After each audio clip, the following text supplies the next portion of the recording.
గుడ్ల కోడి చికెన్ కోసం ముందుగా ఉల్లికాడలు, ఉల్లిపాయలు, కొత్తిమీర, పచ్చిమిర్చి, టమాటాలు, ఆనియన్స్ కూడా అన్నీ కూడా కట్ చేసి పెట్టుకోవాలి. అలాగే గుడ్ల కోడి చికెన్ మంచిగా ఫ్రెష్గా కడిగి పెట్టుకొని వాటన్నిటిని కూడా సెట్ చేశాక కుక్కర్లో కొంచెం ఆయిల్ వేసి బగారా ఆకులు ఫ్లేవర్ గురించి, అలాగే ఉల్లిపాయలు వేసి వేగించుకోవాలి. మంచిగా అవి వేగాక వెంటనే పచ్చిమిర్చి యాడ్ చేసుకుని అది కూడా కలుపుకొని ఆ తర్వాత కొత్తిమీర, పుదీనా, మెంతి ఇవన్నీ కూడా యాడ్ చేసి వాటిని వేయించుకోవాలి.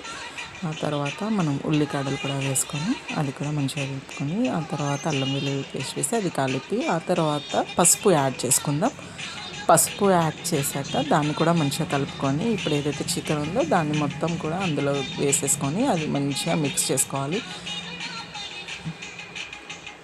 మొత్తం కూడా మిక్స్ చేసుకొని కాస్త కలిపానండి. మొత్తం ఏదైతే ఫ్రై చేసుకున్నామో ఆ ఫ్లేవర్ అంతా కూడా ముక్కలు కంటేలాగా కలుపుకొని ఆ తర్వాత ఉల్లికాడలు వేసి అదే విధంగా టమాటా కూడా వేసుకొని అవన్నీ మిక్స్ చేసుకొని మూత పెట్టి కాసేపు ఉడకనివ్వాలి.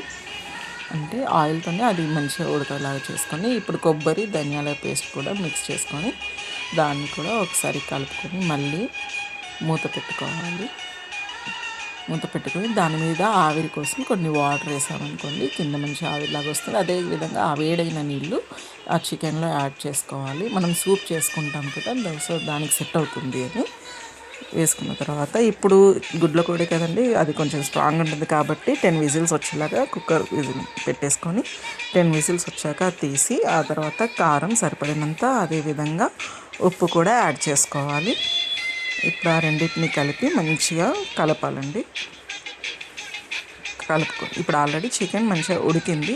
ఆ తర్వాత అవన్నీ కూడా కాసేపు ఒక 4 మినిట్స్ అలా పెట్టేసుకొని ఆ తర్వాత మూత పెట్టి ఆ మూతలో మళ్ళీ తగినంత మనం ఎంత సూప్ కావాలనుకుంటాం దానికి తగిన విధంగా నీళ్ళు పోసుకొని అవి కాస్త వేడెక్కగానే మళ్ళీ ఆ వాటర్ అన్నీ కూడా ఇందులో యాడ్ చేసుకోవాలి కర్రీలో.